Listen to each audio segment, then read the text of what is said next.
In chapter 24, we learned how Paul went on trial, that he was in prison for 2 years because Felix was a corrupt judge, if you will, and wanted to be bribed, and Paul wasn't willing to do so. So Paul's been in prison for 2 years. We pick up chapter 25, verse 1. 3 days after arriving in the province, Festus went up from Caesarea to Jerusalem. Now Festus is the one who would replace Felix, where the chief priests and the Jewish leaders appeared before him and presented the charges against Paul. Okay, so we got a new trial. They requested Festus as a favor to them to have Paul transferred to Jerusalem, for they were preparing an ambush to kill him along the way.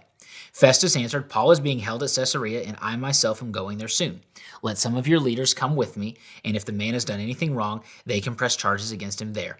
After spending 8 or 10 days with them, Festus went down to Caesarea. The next day he convened the court and ordered that Paul be brought before him. When Paul came in, the Jews who had come down from Jerusalem stood around him. They brought many serious charges against him, but they could not prove any of them because there was no real charges against him. They just didn't like him. Verse 8. Then Paul made his defense. I've done nothing wrong against the Jewish law or against the temple or against Caesar. Festus, wishing to do the Jews a favor, said to Paul, are you willing to go up to Jerusalem and stand trial before me there in the charges? Paul answered, I am now standing before Caesar's court, where I ought to be tried. I have not done any wrong to the Jews, as you yourself know very well. If, however, I am guilty of doing anything deserving death, I do not refuse to die. But if the charges brought against me by these Jews are not true, no one has the right to hand me over to them. I appeal to Caesar. After Festus had conferred with his council, he declared, you have appealed to Caesar. To Caesar you will go. I want to explain this before we continue the chapter as you begin to understand the Roman law. The Roman law treated Roman citizens as better than any other citizens that they had conquered. Obviously, that's not shocking. But essentially, Romans had certain rights that conquered men and women or conquered kingdoms did not. So the Jewish leaders had to fall underneath Roman rule. Now, as we've learned already, Paul was Jewish, so normally he would have to fall under these rules. However, when the Roman government needed to raise money, as they often did to fund their lavish lifestyles and to pay for their conquest to capture more nations, they would do so by allowing wealthy people of conquered kingdoms to buy Roman citizenship. So Paul's father, who was wealthy, we don't know how, but we know that he was wealthy. He worked at the capital. He probably did something very significant for the Roman government. He bought citizenship. So Paul was 100% Jewish by birth, but he was also born a Roman citizen. As a Roman citizen, he had the right to appeal to Caesar, which meant he could go to the capital and go to what would in America be essentially like the Supreme Court. A Roman citizen could say, no, I don't accept your judgment. I want to appeal to a higher authority.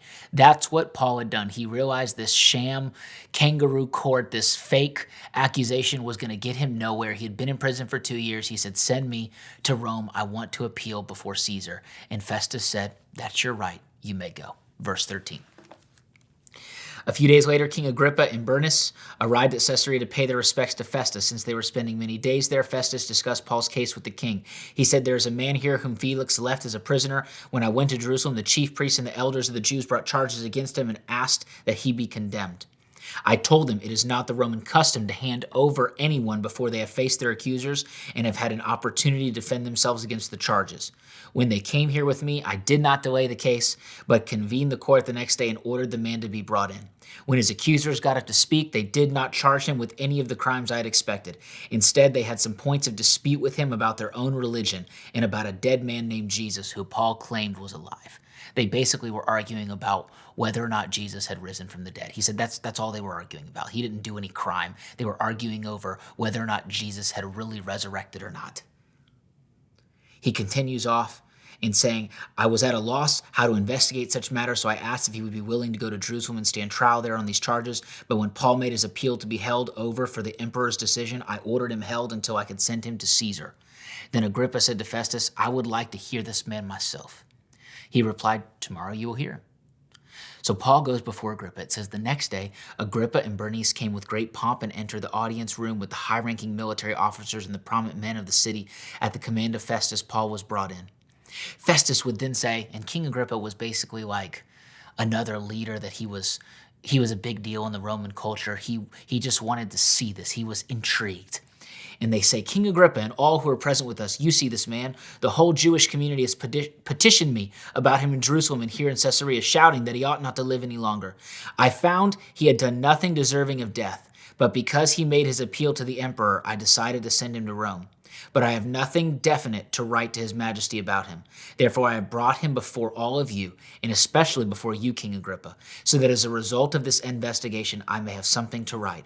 For I think it is unreasonable to send a prisoner on to Rome without specifying the charges against him. Basically, Festus is saying, I got handed this problem by Felix. Felix didn't deal with this, so I inherited this challenge. I met with him. He didn't do anything wrong. I don't really know what to do with this, but the Jewish people really want him executed. He said, basically, he's bringing in a consultant. He's bringing in another judge to consult with him. He says, Agrippa, I need your help. And so Agrippa is interested. He's there. He wants to help. Who doesn't love it when someone asks them for help? Everyone feels valued when they're asked to help. So Agrippa's there. He's about to talk with Paul, and the trial is going to continue, and we'll learn more about that in chapter 26. Be blessed today.